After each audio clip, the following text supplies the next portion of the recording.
Let's get ready to rock and roll. How y'all feel about this? The little it's a Masai blanket. I'm not Masai, but I like it. It's warm, it's comfortable. Yeah, I see why they walk around wearing this. It's honestly nice. But anyway, yes. Hi, my name is Michael Luoch. If we haven't met, I'm a filmmaker here in Oklahoma. And I just wanted to do a quick review of two projects that I was able to shoot recently in Tanzania. This country is beautiful, and it's like a second home to me because my mom and some of my family are from Tanzania. And so going back, I get to visit family, but I also get to see a complete different expression of life. And so that kind of went into the first project that I shot, which was a mini documentary about a Rastafarian craftsman named Mizizi. He used his talents and his skills to create clothing items. Actually, the way I got connected to him was that I have a backpack that my mom had brought me from Tanzania. And I didn't know it was created by him at the time, but when I went, I was obviously made aware of this. And so I thought it was a really cool project that I'd be able to shoot just quick. I only had 2 days to shoot, so I got what footage that I could and then kind of moved on from there. One thing that I'll critique about this project is that I think I didn't do a great job at all of storytelling. The visuals, I think, were kind of adequate to my liking, but I think the aspect of storytelling within this project was lacking. Part of it was, again, there was a bit of a language barrier for me. I'm not fluent in Swahili. I barely know any words. Sini huyu. Mimi kuimba na mimi naweza chukua kila kitu kenye nataka. Atoka matako refu mpaka mtu akiona anafikiria. And so I'm trying to relearn, because it was actually my first language. I'm trying to relearn Swahili. So that was definitely a challenge, getting to know actually what people were talking about. I would get lost and I wouldn't be able to keep track. But not only that, just getting more interaction. I think I just relied on the interview for basically all of the story, and I wish I would have got more storytelling while in the factory and kind of talking with the workers. I was able to talk with them a bit, but again, it wasn't anything too deep because there was that language barrier. The second project was a project that I shot with Vintage Space, a collective of creative individuals that specifically are geared towards the fashion scene in Tanzania. They're kind of changing things just generally in East Africa, and so I connected with them, reached out, had a project idea. This time I knew what I was shooting, so I kind of tried to plan a bit more, created a script, a storyboard, and a shot list. Reached out to them and we connected, and they were open to making a video just as like a campaign for their upcoming event, which has actually already happened now. But in doing this, it was a lot different of a process, obviously, because they have a creative director, they have a team. So there was a lot of moving parts and a lot of working with talent as well. And I would say this was my first time really working with that big of a team and that much talent. And so I was definitely stretched. I'm learning what it means to direct and actually directing talent on set. And I'm more geared towards the camera, and so sometimes I can get lost in the world of the camera and not really be great at directing. And so that's something definitely I'm trying to improve on. And so again, the similar outcome with this project, I think as I'm growing as a filmmaker, I'm learning how important story is. Originally, the way I got into filmmaking was through photography, and so I fell in love with being able to capture an image and make it look beautiful. And I'm in love with visuals. And I think filmmaking has really stretched me to look more into audio and sound design and specifically storytelling and what the image tells. You know, what story is the image telling rather than is it just a beautiful shot? I think that's something that I've been growing in from these last two projects. But as I keep talking about image, one of the ways that I was able to grade my footage was using a plugin called Dehancer. Dehancer actually reached out to me to review their plugin, and so I was able to use it this last time I was able to go to Tanzania for the grade on my vintage space project, and I just wanted to show you a bit of my workflow just with Dehancer and some sample footage I have still from Tanzania. Cool. So now that we've hopped into DaVinci, I wanted to show an example of how I use Dehancer in my color grading workflow. And so I'm just going to quickly turn all of these nodes off. And then we're going to hop in here and I'm just going to walk through step by step basically how I got to the final color, which we saw at the beginning. And so first, obviously, I have a CST, color space transform. I'm shooting in Panasonic Vlog, shoot on a Lumix S9. And so this is how I basically get the base color in. So if I turn on this CST, I transform it into a DaVinci wide gamut just so that we're working in between that color space, because DaVinci wide gamut is the widest color space for DaVinci. So why not get the most information possible? So then we're gonna hop on this CST, brings it basically to, this is a base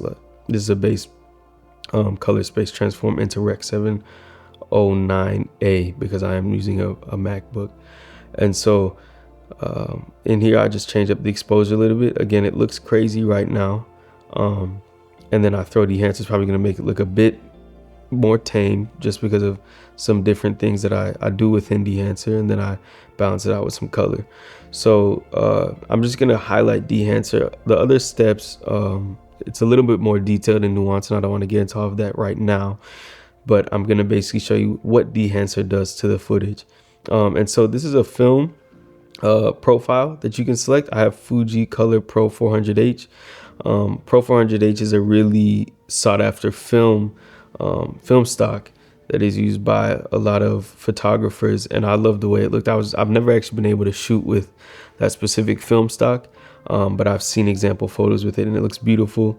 This is what it's doing. I'm gonna do a quick full screen. I'm gonna go to a different part of the footage that he's actually in focus. So this is basically what it's doing. Let's have it on there. You can see the colors are nice. They're vibrant here, but this kind of mutes them a little bit and adds kind of a more muted color tone and a color profile, which honestly I like a bit more. And it's saturated, but it's not lifting up the gain as well, which I enjoy a lot. This is the film compression. Basically what this does is it just brings the highlights down closer into the midtones as well as the shadows. So if I turn that off, you can see it looks pretty crazy. But with basically it's this tonal range that has most control. Again, like I said, the tonal range is just bringing the highlights down closer towards where the midtones and the shadows are. And so I also utilize this Kodak 2383 print film. This kind of lifts up the footage again a little bit more and adds to that muted color profile. And so again, we can see it here. Again, that's not a bad looking image, but this Dehancer is more of like a stylized look. And so adding again the print film, it adds that print film effect. And then you can also choose between other print film looks, like for example this Fuji film print as well as Kodak glossy paper, which kind of sets us back into that richer color tone. And so we're gonna bring it right back to Kodak 2383. And then you can add grain here. You have a lot of different options, all the way from 8mm to 65mm film grain, as well as different ISOs. The different ISOs as well as the film grain will change the amount of grain that's in the footage and also the characteristic of the grain. I like 65mm 50 ISO just because I don't like too grainy of footage where it's like you can really start to feel the grain a little bit too much. I really like the subtle effect. And then the looks that a lot of people are in right now are halation and bloom, and this basically changes the nature of the way your highlights react in the frame. And so halation, I don't know if I'm able to show it too well in this footage, but it basically is that red highlight that you see around. Let's see how it looks with this. This is the same grade but just a different image. I don't know if we'll be able to see any of the halation there, the bloom. Not too much on this. Let's see here.